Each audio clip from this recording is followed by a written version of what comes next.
Haleluya. Selamat sore jemaat yang dikasihi Tuhan. Shalom. Hari ini kita akan merenungkan firman Tuhan yang bertemakan bolehkah orang Kristen yang bercerai menikah lagi.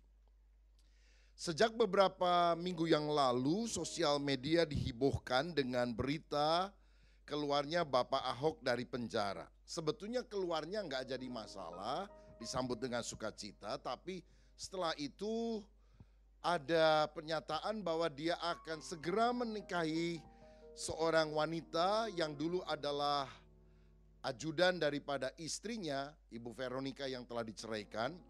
Dan kita tahu nama orang ini adalah Bribda Puput. Saudara-saudara, hal ini menimbulkan banyak pertanyaan bahkan kekecewaan. Seorang teman dari Amerika telepon saya, "Pak, apa benar Pak Ahok akan menikah?" Saya bilang nggak tahu ya, kata sosial media sih begitu, saya juga nggak tahu jelas. Bisa nggak dicegah? Loh, itu kan haknya dia. Wah, bisa kecewa dong orang-orang. Saya jawab, memang orang Kristen harus lebih banyak dikecewakan manusia. Supaya tidak mengandalkan manusia, yang diandalkan adalah Tuhan yang tidak pernah mengecewakan. Saya tidak di dalam sikap menghakimi, membenarkan atau menyalahkan. Tetapi saya mau katakan, Pak Ahok itu public figure. Sebetulnya orang yang menceraikan pasangannya lalu nikah sama orang lain kan banyak sekali, saudara sekalian. Tapi nggak rame-rame karena bukan public figure. Beliau ini public figure. Nah, saya mau katakan dia adalah politikus, Kristen Chinese. Banyak hal-hal yang baik yang kita bisa tiru. Tapi dia bukan pendeta, dia bukan orang yang super rohani. Dan yang paling penting dia bukan standar kebenaran.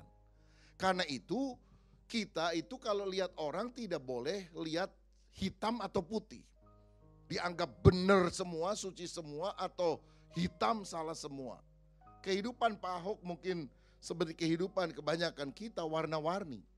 Ada hal-hal yang tampaknya baik yang kita bisa tiru, misalnya dia anti korupsi, jujur, berani.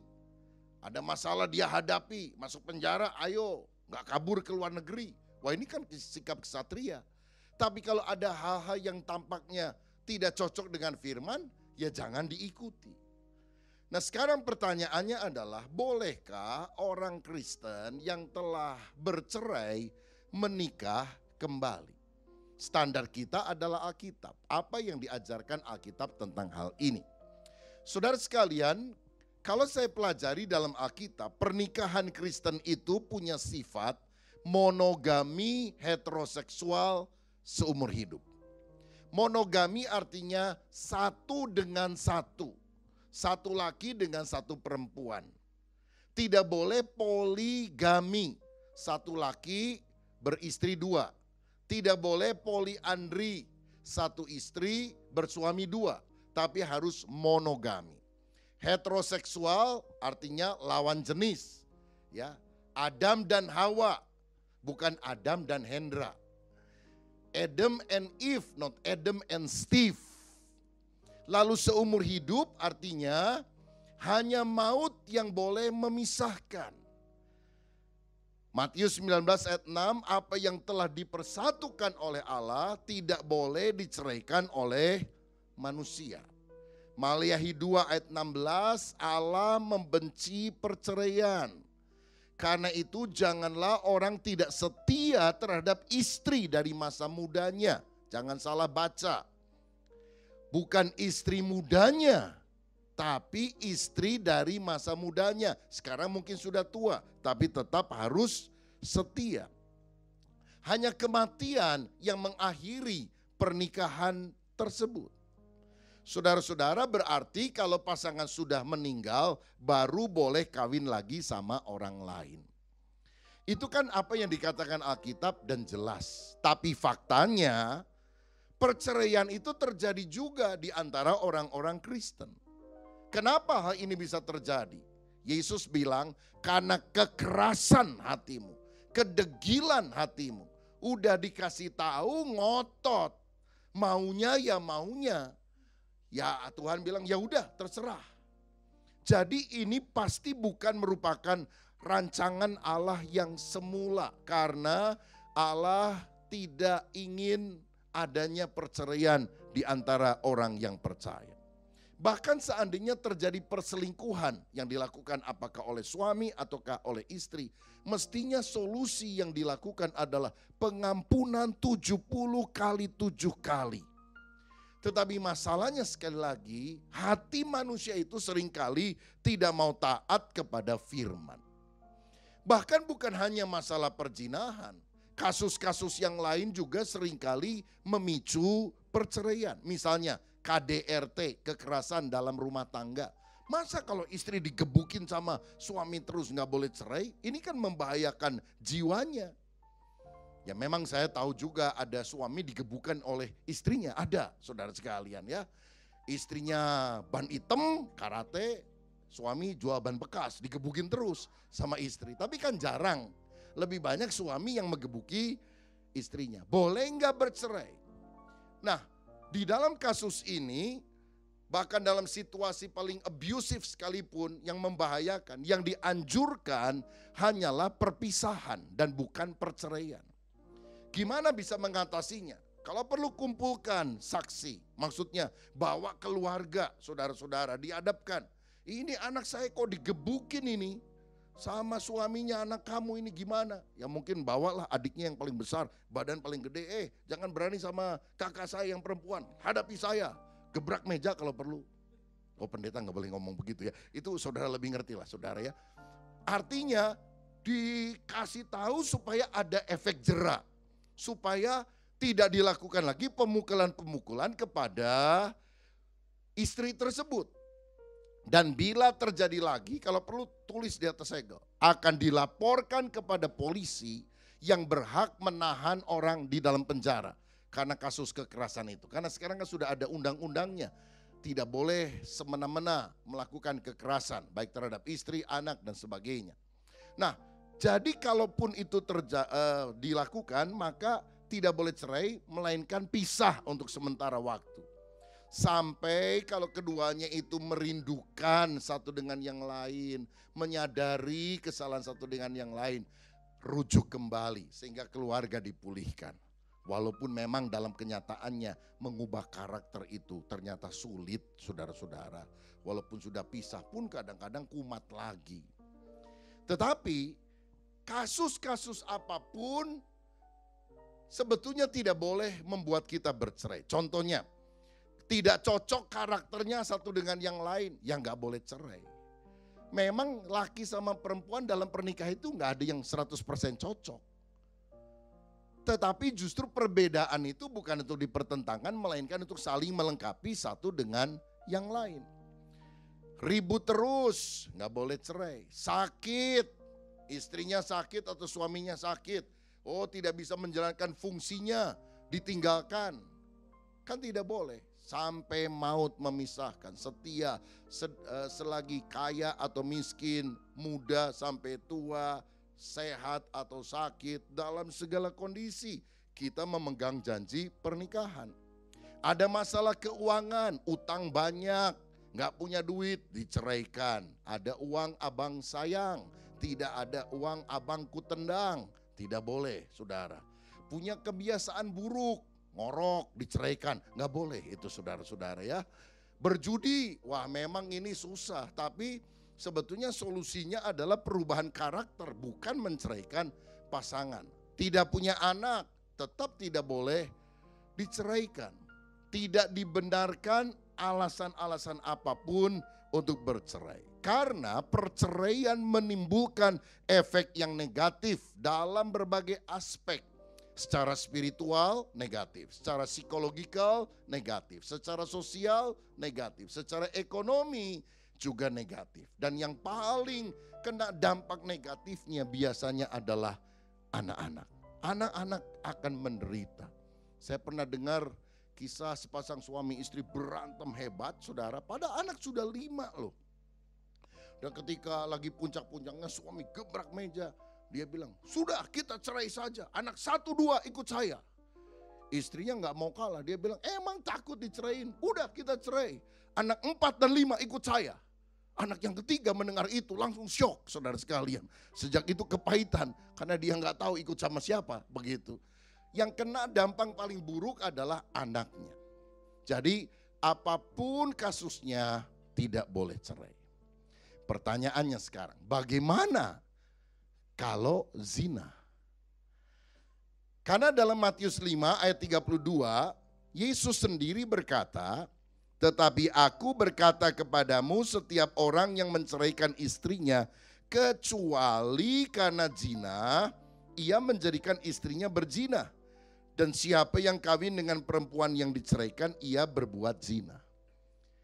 Orang yang menceraikan istri lalu kawin sama orang lain, maka dia berzina. Kecuali kalau istrinya itu berzina, maka dia tidak dianggap berzina. Logika berpikir dari kalimat itu kan sedemikian. Jadi tidak boleh ada perceraian kecuali karena kasus perzinahan.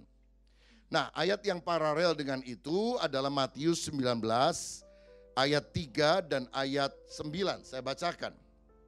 Maka datanglah orang-orang Farisi kepadanya untuk mencobai dia. Mereka bertanya, apakah diperbolehkan orang menceraikan istrinya dengan alasan apa saja? Pada masa itu, saudara sekalian, karena derajat wanita dianggap lebih rendah daripada pria, kadang-kadang pria yang udah menikahi seorang wanita lalu bosen mencari alasan yang mengada-ada. Istri masaknya nggak enak, diceraikan. Lalu apa sajalah alasan yang nggak masuk akal bisa dibuat-buat untuk menceraikan istrinya. Jadi ini ditanyakan kepada Yesus, bolehkah menceraikan istri dengan alasan apa saja? Jawabannya tentu tidak boleh. Alasan apa saja itu kan terlalu mengada-ada. Lalu di ayat 9, tetapi aku berkata kepadamu, barang siapa menceraikan istrinya kecuali karena zina, lalu kawin dengan perempuan lain, ia berbuat zina. Nah, karena kata kecuali ini timbul perbedaan pendapat yang tajam bahkan di antara para hamba Tuhan dan para penafsir Alkitab. Enggak semuanya sepakat karena ada kata kecuali ini. Begini saudara, Alkitab itu pasti benar. Tetapi ketika kita membaca Alkitab, kadang-kadang tanggapan saya dan tanggapan saudara itu bisa berbeda. Tadi saya khotbah ini di Kedoya, setelah selesai ada yang nanya, oh Pak berarti kalau gitu Pak Ahok bener dong. Hah? Saya kan gak ngomong begitu. Yang lain bilang kalau gitu salah dong. Kenapa orang yang mendengar khotbah yang sama, satu bisa bilang benar, satu bilang tidak benar? Karena pandangannya yang berbeda. Misalnya saya sebutkan satu kalimat. Ada orang mati dilompati kucing hidup. Ada orang mati dilompati kucing hidup. Maksudnya apa? Yang pertama, ada orang mati dilompati kucing hidup. Ini kucing kurang ajar, ada mayat dia lompat. Yang kedua bisa berarti ada orang mati dilompati kucing hidup. Gara-gara dilompati kucing kaget ini orang lalu mati. Atau yang ketiga, ada orang mati dilompati kucing hidup. Mujizat itu namanya, saudara. Berarti kan kalimatnya sama tapi tanggapannya bisa berbeda. Jadi Alkitab itu selalu benar, cuma tanggapan kita terhadap firman itu bisa berbeda satu dengan yang lain. Itulah sifat manusiawi. Dan kita percaya bahwa memang sumber kebenaran yang tidak mungkin salah hanyalah Allah dan firman-Nya itu. Nah, kata kecuali karena zina ini setidaknya menimbulkan dua kontradiksi atau dua pandangan yang sangat kontradiktif. Yang pertama, ada yang menganggap bahwa kecuali karena zina. Kata zina yang digunakan pada ayat ini dalam bahasa Yunani berasal dari kata porneia. Ada yang menganggap porneia itu adalah percabulan atau perzinahan yang dilakukan sebelum orang itu menikah. Jadi gini, kalau seorang suami sudah menikahi seorang wanita, lalu ternyata wanita itu terbukti tidak perawan lagi, setelah dinikahinya, maka dia boleh menceraikan. Karena dia sudah berzina sebelum pernikahan. Nah saudara-saudara, pandangan ini karena disebabkan kata porneia itu, yaitu percabulan atau percabulan sebelum menikah, dibedakan dengan moikea yang adalah perzinahan setelah menikah. Jadi yang masih diizinkan itu bukan dalam masa pernikahan, tapi masih dalam masa pertunangan. Contoh yang baik yang digunakan adalah Yusuf sudah bertunangan dengan Maria istrinya, belum berhubungan seksual. Tetapi kemudian ketika Maria itu hamil, dia kan punya pemikiran, dia berselingkuh dengan orang lain. Dan karena ini sudah dilakukan sebelum mereka menikah, maka dilakukan perceraian. Nah memang adat Yahudi zaman dulu agak berbeda dengan adat pada masa kini. Jadi ini hanya boleh dilakukan bagi istri yang kedapatan tidak lagi perawan, berarti berzina sebelum menikah dalam masa pertunangan. Boleh diceraikan. Intinya bila sudah menikah sama sekali tidak boleh cerai. Bahkan kalau pasangannya berzina sekalipun setelah menikah tidak boleh cerai. Ya kecuali kalau pasangannya mati, ya dengan otomatis dia diceraikan oleh maut, dia boleh menikah lagi. Tapi ada pandangan kedua. Pandangan kedua menyatakan begini, konteks daripada Matius 19 itu bukan pertunangan, tapi jelas adalah pernikahan ulang setelah pernikahan yang pertama. Karena kalau saya bacakan sekali lagi Matius 19 ayat 9 dikatakan, barang siapa menceraikan istrinya kecuali karena zina, lalu kawin dengan perempuan lain, ia berbuat zina. Ini konteksnya pertunangan atau perkawinan? Perkawinan kan? Barang siapa menceraikan istrinya, kecuali karena zina, lalu kawin dengan perempuan lain, ia berbuat zina. Ini konteksnya perkawinan, bukan pertunangan. Lagi pula di dalam pendalaman ayat-ayat dibandingkan dengan ayat yang lain dari bahasa asli porneia ini. Porneia itu tidak bisa dipahami perzinahan atau percabulan sebelum menikah, dan moikea adalah perzinahan setelah menikah. Karena kata porneia itu sendiri sebetulnya harus dipahami sebagai percabulan dalam arti luas, kebejatan seksual. Bahasa Inggris menerjemahkan sebagai harlotry. Bahasa Indonesia menerjemahkan sebagai persundalan, pelacuran, kebejatan seksual yang luar biasa. Baik sebelum menikah maupun setelah menikah. Sebab jika karena perzinahan yang luar biasa tidak boleh atau tidak dimungkinkan perceraian itu, mengapa Tuhan memakai kata perceraian ketika dia begitu geram kepada umatnya Israel? Walaupun Tuhan dengan Israel tidak berhubungan secara fisik begitu. Tapi ini perzinahan secara rohani yang dilakukan oleh umat Tuhan. Saya bacakan Yeremia 3 ayat yang ke-8. Dikatakan demikian. Dilihatnya bahwa oleh karena zinahnya aku Tuhan telah menceraikan Israel, perempuan murtad itu, dan memberikan kepadanya surat cerai. Jadi ini memang simbol perlambang. Tapi Tuhan melihat orang Israel itu berzina dengan menyembah ilah-ilah macam-macam, saudara. Lihat pohon nyembah, lihat batu nyembah, lihat gunung nyembah. Udah kemana-mana gitu, seperti pelacur yang kemana-mana. Udah diingatkan dan sebagainya, gak mau bertobat. Lalu Tuhan bilang, aku menceraikan Israel dan memberikan surat cerai kepada dia. Karena kasus apa? Karena kasus perzinahan. Nah saudara-saudara, jadi dalam hal ini kata porneia itu harus dilihat sebagai kebejatan, kebobrokan moral secara luas. Entah sebelum maupun setelah nikah. Dengan kata lain, perzinahan ini merupakan sebuah pola hidup, sebuah habit, ketagihan, sudah bertahun-tahun dan tidak ada niatan untuk bertobat. Seperti seorang pelacur yang melacurkan diri udah gak lihat siapa aja yang dia samber, begitulah. Mungkin karena hawa nafsunya, mungkin karena hypersex atau apa, mungkin karena masalah uang, dia mendagangkan dirinya kepada siapa saja dan udah diketahui, diampuni, berbuat lagi terus. Dan memang pada dasarnya tidak ada niatan untuk bertobat.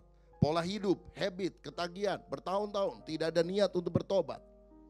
Maka dalam kasus semacam itu, ini merupakan perkecualian, kecuali karena zina. Jadi zina di sini porneia bukan berarti selingkuh sekali langsung cerai, tidak begitu. Selingkuh 2 kali langsung cerai. Pengampunan 70 kali 7 adalah solusinya. Tetapi ada perkecualian. Nah, kalau kata perkecualian itu tetap harus terbatas. Kalau saudara naik mobil di jalan tol, kan ada tanda, ya, ada jalan untuk bisa muter, tapi ada tulisan dilarang memutar kecuali petugas. Artinya semua yang lain tidak boleh kecuali petugas. Petugasnya banyak atau sedikit? Sedikit sekali, saudara. Masalah timbul kalau semua orang yang naik mobil merasa dirinya petugas. Nah, itu yang gak boleh. Sesuatu yang sangat jarang dijadikan norma yang umum, itu tidak boleh. Karena perkecualian itu amat sangat terbatas dan sedikit. Jika demikian, kenapa kok bisa sedikit? Yaitu saya katakan, karena ini bukan sekedar orang jatuh di dalam dosa, tapi sebuah pola hidup, kebiasaan, habit, menaun, tidak mau bertobat kepada sembarang orang, sudah bejat moralnya. Dan saya percaya bahwa katakan seorang suami yang berzina dengan seorang wanita, dengan berselingkuh dengan seseorang, itu belum tentu masuk di dalam zina dalam arti pola hidup yang menaun dan tidak ada pertobatan. Sehingga sebetulnya kasus-kasus ini tidak bisa diterapkan kepada semua orang yang berselingkuh.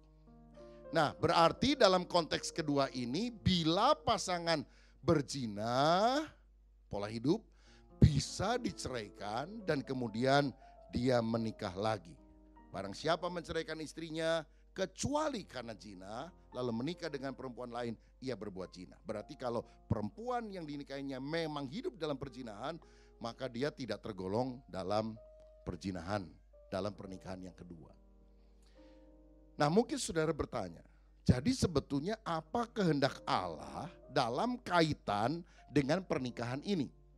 Nah, di sini kita harus memahami kehendak Allah itu kalau boleh kita lihat dari 2 sisi.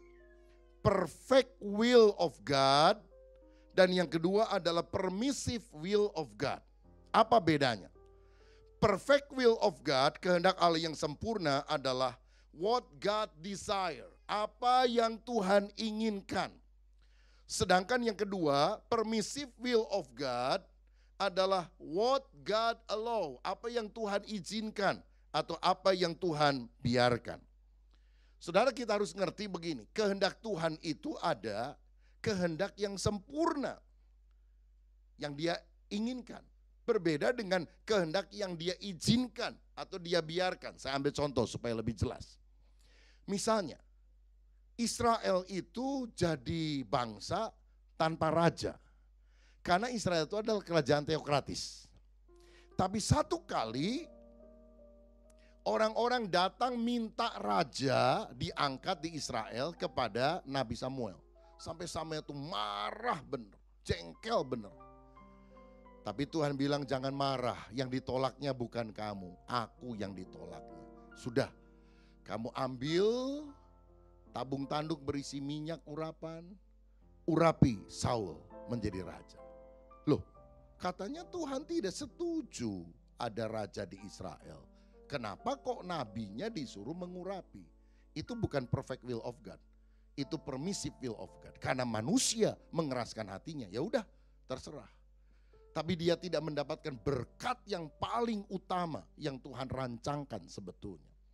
Atau dalam Mazmur 106 ayat 15 dikisahkan orang Israel kemasukan roh rakus lalu minta daging dan makan daging burung puyuh yang kirim itu tanpa dimasak langsung dimakan dengan darahnya dan ini sungguh-sungguh menyakiti hati Tuhan. Lalu firman berkata diberikannya kepada mereka apa yang mereka minta. Dikasih atau tidak? Dikasih. Dan didatangkannya penyakit paru-paru di antara mereka. Nah, ini adalah dikasih tapi bukan merupakan kehendaknya yang sempurna. Dia sebetulnya nggak ingin, tapi karena dipaksa, ya udahlah. Dan orang tidak akan menerima berkat yang utama. Saudara-saudara, Allah itu menghargai free will, kehendak bebas manusia. Walaupun manusia bisa menyalahgunakan kehendak bebasnya. Dan kita bisa memilih pilihan yang bukan terbaik. Nah, di dalam pernikahan apa contoh perfect will of God? Yang contoh perfect adalah yang nikah tidak boleh cerai. Karena hanya maut yang memisahkan. Tapi tetap ada yang cerai itu. Gimana? Nah, itu sudah masuk kehendak Allah yang tidak sempurna. Tetapi Tuhan berkata, oke, kalau kamu tegar hati, kamu cerai, ini bukan rencanaku yang semula. Tetapi aku kasih aturan, kalau cerai jangan kawin lagi. Tapi nggak tahan, saya masih muda, masa nggak boleh kawin? Boleh kawin sama siapa? Pasanganmu yang dulu. Rujuk kembali. Waduh, saya boleh sama yang lain nggak? Nggak boleh.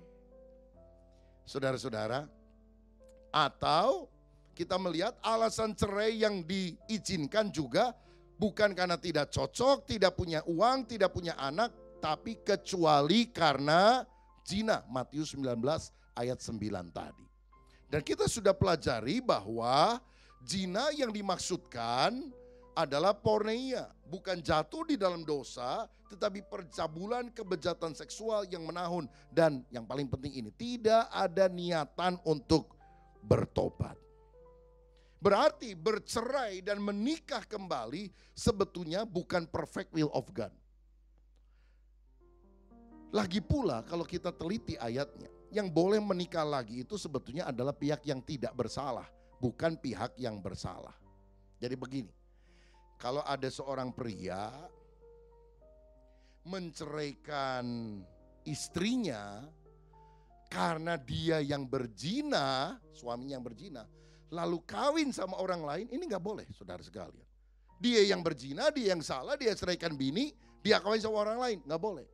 Karena orang pada zaman perjanjian lama yang kedapatan berbuat zina hukumannya apa? Mati, dirajam batu sampai mati. Jadi yang boleh kawin lagi itu siapa? Pihak yang tidak bersalah. Begitu. Jadi suami istrinya berzina bertahun-tahun dengan sembarang orang. Mungkin mendapatkan uang karena seperti pelacur begitu. Dan diingatkan, ditegur, diampuni, dinasihati. Enggak mau terus. Malah akhirnya kan kalau udah nekat gini kadang-kadang yang perempuan yang lari tinggalin kawin sama orang lain. Nah kalau udah begitu, apakah pihak yang tidak bersalah ini tidak boleh menikah seumur hidup? Karena kesalahan bukan pada dirinya, kesalahan adalah pada pasangannya. Lagi pula bukan sekedar karena kemanusiaan, karena logika. Alkitab bilang karena porneia, karena zina. Maka akibatnya dia bercerai, apalagi kalau pasangannya sudah nikah sama orang lain dan dia bisa menikah lagi dengan orang lain. Jadi dari dasar pertimbangan ini paling tidak ada 4 hal yang saya pikir dari pembacaan pendalaman Alkitab bahwa pernikahan kembali itu masih bisa ditolerir. Yang pertama, orang yang sudah nikah boleh nikah dengan orang lain bila pasangan sudah meninggal dunia. Kalau udah mati boleh kawin lagi enggak? Boleh. Karena Roma 7 ayat 2-3 jelas sekali berkata, sebab seorang istri terikat oleh hukum kepada suaminya selama suaminya itu hidup. Akan tetapi apabila suaminya itu mati, bebaslah ia dari hukum yang mengikatnya kepada suaminya itu. Jadi selama suaminya hidup ia dianggap berzina kalau ia menjadi istri laki-laki lain. Tetapi jika suaminya telah mati, ia bebas dari hukum. Sehingga ia bukanlah berzina kalau ia menjadi istri laki-laki lain. Sebab itu saudara-saudaraku, ya sampai ayat yang ketiga. Jadi kalau orang sudah nikah lalu pasangannya meninggal, dia tidak terikat lagi kepada pasangannya. Dia boleh menikah dengan orang lain. Jadi bolehkah orang yang sudah menikah lagi dengan orang lain? Jawabannya boleh. Kalau apa? Pasangannya sudah meninggal. Oh, saya sebel banget. Waduh, ini malas dan sebagainya. Saya mau ceraiin. Enggak boleh. Saya mau kawin sama orang lain. Kecuali pasangan meninggal. Apa boleh didoakan cepat mati? Jangan. Boleh menikah dengan orang lain bila pasangan telah meninggal. Tambahan dari saya, asal jangan diracun, saudara-saudara.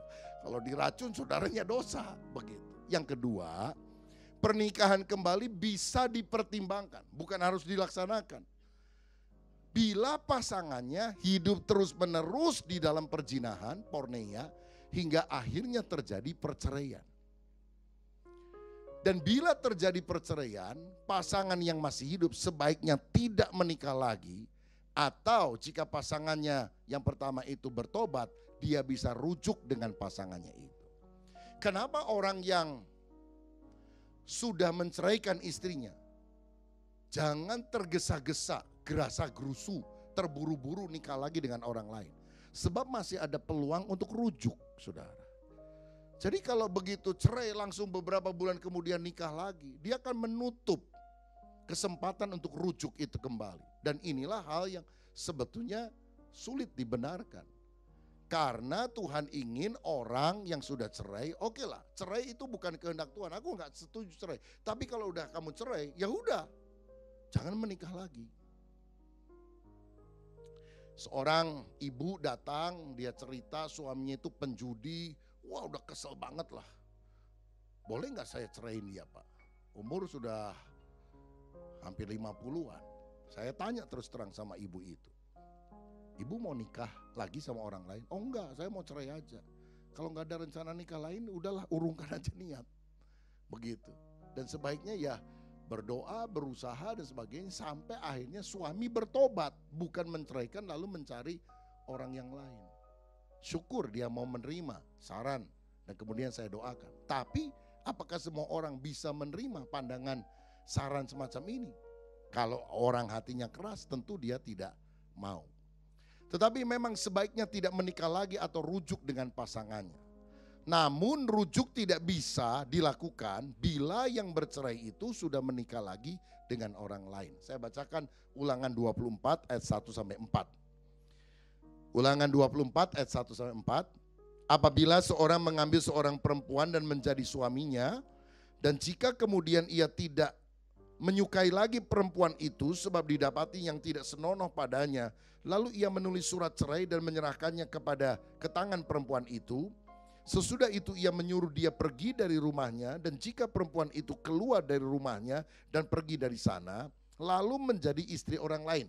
Jadi ada suami istri, istrinya diceraikan oleh suaminya, dikasih surat cerai, lalu istrinya ini kawin lagi sama laki-laki yang lain. Dan jika laki-laki yang kemudian ini, berarti suami kedua, tidak cinta lagi kepadanya, lalu menulis surat cerai dan menyerahkannya ke tangan perempuan itu, serta menyuruh dia pergi keluar dari rumahnya. Jadi laki-laki yang kedua ini juga ternyata tidak suka diceraikan lagi pada pernikahan yang kedua. Atau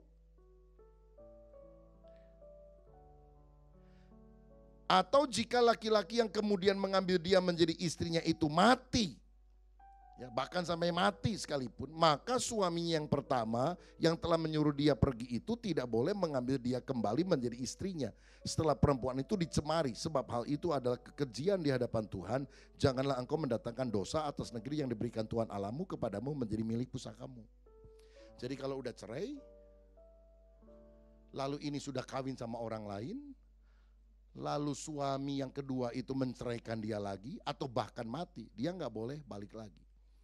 Itu sebabnya kenapa saya tadi bilang, kalau misalnya orang sudah berzina, lalu kemudian dia ceraikan pasangannya, lalu dia nikah sama orang lain, ya udah, maka pasangan yang tidak salah ini boleh nikah sama orang lain, karena dia tidak boleh balik, saudara. Tapi selama dia belum nikah sama orang lain, diharapkan menahan diri, mengampuni, mendoakan supaya dia bertobat. Kalau dia bertobat, rujuk begitu. Tapi kalau gerasa-gerusu kawin, kapan kesempatan untuk rujuk itu bisa dimungkinkan? Berarti pernikahan kembali bisa dilaksanakan bila pasangan telah meninggal, Yang kedua, bila pasangan hidup terus-menerus dalam perzinahan hingga bercerai, apalagi kalau dia sudah menikah dengan orang lain. Yang ketiga, pernikahan kembali bisa dipertimbangkan kalau ada seorang yang beriman kepada Kristus, lalu diceraikan oleh pasangannya yang tidak beriman. Dia tetap memilih setia kepada Kristus walaupun diancam. Jadi dia bukan menceraikan, dia diceraikan oleh pasangannya yang tidak beriman kepada Kristus. Perceraian harus datang dari pihak yang tidak beriman, tidak boleh datang dari pihak orang Kristen. Maka setelah perceraian orang itu tidak lagi terikat. Saya memahami tidak lagi terikat dalam pernikahan dengan pasangannya, berarti dia bebas, bisa menikah lagi dengan orang yang lain. Saya bacakan 1 Korintus 7 ayat yang ke 12 sampai 15. Kepada orang-orang lain, aku, bukan Tuhan, katakan, kalau ada seorang saudara beristrikan seorang yang tidak beriman dan perempuan itu mau hidup bersama-sama dengan dia, janganlah saudara itu menceraikan dia. Dan kalau ada seorang istri bersuamikan seorang yang tidak beriman dan laki-laki itu mau hidup bersama-sama dengan dia, janganlah ia menceraikan laki-laki itu. Karena suami yang tidak beriman itu dikuduskan oleh istrinya, dan istri yang tidak beriman itu dikuduskan oleh suaminya. Andai kata tidak demikian, niscaya anak-anakmu adalah anak-anak cemar, tetapi sekarang mereka adalah anak-anak kudus. Tetapi kalau orang yang tidak beriman itu mau bercerai, biarlah ia bercerai. Dalam hal yang demikian, saudara atau saudari tidak terikat, tetapi Allah memanggil kamu untuk hidup dalam damai sejahtera. Begini, ada suami istri, kedua-duanya bukan orang Kristen, saudara sekalian. Tapi setelah nikah 5 tahun katakan, istrinya itu satu kali diajak temennya pergi Natalan. Kok senang dengan lagu-lagu pujiannya, dengan khotbahnya. Datang lagi, sampai akhirnya bertobat, percaya Yesus, dibaptis. Ke gereja dia. Setelah beberapa bulan dia jadi orang Kristen, suaminya dengar, ngamuk dia. Dipukulilah istrinya, diancamlah, dianiayalah, pokoknya segala macam, suruh meninggalkan Yesus. Tapi istrinya berpikir, aku harus lebih setia kepada Tuhan, bukan kepada manusia. Sebab kalau aku meninggalkan Kristus, ini berkaitan dengan keselamatan kekal. Dia bilang, saya mau percaya Yesus, saya mau hidup rukun. Dan saya ingin bahkan kalau kamu bisa, kamu percaya kepada Tuhan. Suaminya bilang, pokoknya kalau kamu tidak menyangkal Yesus, aku ceraikan. Aku gak mau cerai, pokoknya aku ceraikan. Aku mau kamu percaya atau setidaknya mengizinkan saya kebaktian. Lalu kalau sudah gak bisa disepakati, diceraikan oleh suaminya. Berarti dia kan korban, saudara sekalian. Diceraikan oleh suaminya. Apalagi suaminya udah nikah lagi begitu saudara dengan orang lain. Maka orang inilah yang ke gereja setahun 2 tahun, lihat ada pemain musik, usia sudah banyak, jomblo. Lalu mulai dekat-dekat begitu saudara ya. Dia suaranya bagus, minta diiringi, lama-lama jatuh hati. Lalu minta didoakan pernikahannya, boleh atau tidak? Dalam hal ini boleh. Karena dia sudah tidak terikat lagi kepada pasangan yang tidak seiman itu. Dan kemungkinan yang keempat, pernikahan kembali masih bisa dilakukan, ditolerir bila pernikahan dan perceraian itu terjadi ketika keduanya belum mengenal Yesus, ketika mereka masih beragama lain. Sudah suami istri, udah sah saudara, tapi belum kenal Tuhan, nikahnya juga di KUA misalnya. Tapi di kemudian hari mereka bercerai juga belum jadi Kristen. Ya. Lalu gara-gara cerai itu, aduh frustrasi misalnya istrinya mau bunuh diri. Ada temennya, nasihati dia, ajak ke gereja, lama-lama dia bertobat. Lalu kemudian 1-2 tahun kemudian ketemu dengan anggota Komsel. Seorang pria yang mengasihi dia, tulus. Boleh nikah lagi enggak? Boleh, karena apa? Yang perempuan itu dulu sudah menikah tapi belum hidup di dalam terang firman, belum mengerti kebenaran, sehingga bisa ditolerir akan hal ini. Saudara-saudara, jadi kalau kita bilang, pokoknya kalau orang sudah cerai gak boleh nikah kembali, Kita harus lihat dalam pelayanan pastoral ada kasus-kasus yang unik yang kita harus menyelidiki secara seksama. Sehingga sebetulnya kalau saudara tanya, yang dilakukan ini benar atau tidak? Saya jawab saya nggak terlalu tahu. Karena saya tidak melakukan konseling pribadi, pendalaman, sehingga kita hanya tahu sepintas. Kalau tahu sepintas sulit saudara sekalian. Jangan-jangan keputusan kita salah. Tapi kalau kita sudah melakukan pendalaman, pembicaraan bahkan kepada kedua belah pihak, kita bisa mendudukan ini dalam posisi mana. Konklusi sekarang. Saya akan kasih kepada saudara 3 gambaran lampu hijau, lampu kuning, lampu merah. Ya. Yang hijau memang kehendak Tuhan, yang merah jangan dilakukan. Yang kuning ini bukan kehendak Allah yang sempurna, tapi kadang-kadang nasi udah jadi bubur jangan dibuang lah. Ya udah gimana supaya cari solusi yang lebih baik begitu. Oke, yang pertama, yang hijau. Orang yang menikah tidak boleh bercerai. Amin. Amin. Boleh nikah lagi kalau pasangan sudah meninggal. Catatan saya, asal jangan diracun. Begitu ya. Ini hijau, ini saudara sekalian. Menikah tidak boleh cerai, boleh nikah lagi jika pasangan sudah meninggal. Sekarang lampu kuning. Lampu kuningnya apa? Kalaupun Tuhan udah bilang jangan cerai, tapi kamu masih cerai, itu bukan lampu hijau, itu lampu kuning, permissive will of God. Karena kekerasan hatimu, kata Tuhan. Dan alasannya bukan karena alasan-alasan yang lain, hanya karena zina, porneia. Yaitu perzinahan, kebejatan moral, menahun, tidak mau bertobat, menjadi pola hidup, sudah tidak bisa diperbaiki. Nah itu alasannya. Atau diceraikan oleh orang yang tidak beriman. Dia cerai, boleh nikah lagi enggak? Kalau kasusnya itu karena diceraikan oleh orang tidak beriman, ya boleh. Jadi mengeneralisir, pokoknya enggak boleh kawin lagi. Kita harus lihat dalam kasus pastoral, apa penyebabnya.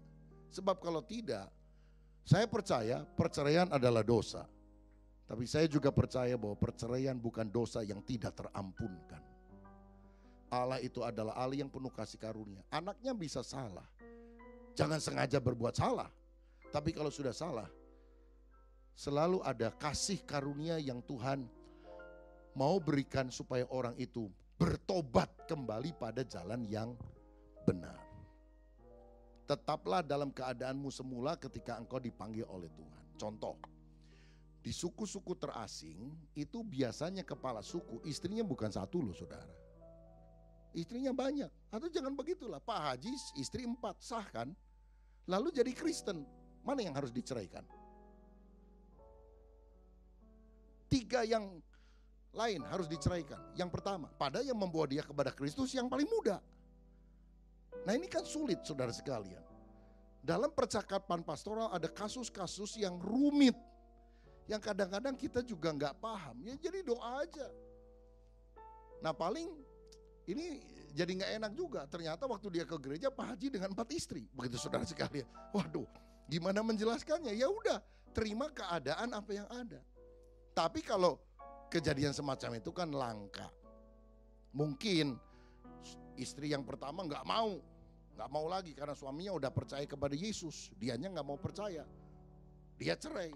Kedua, ketiga cerai. Yang keempat sudah Kristen, mau sama-sama. Ya udah, kita gak bisa bilang mesti begini, mesti begitu dan sebagainya. Udah didoain saja. Nanti yang di atas ngatur semuanya gimana.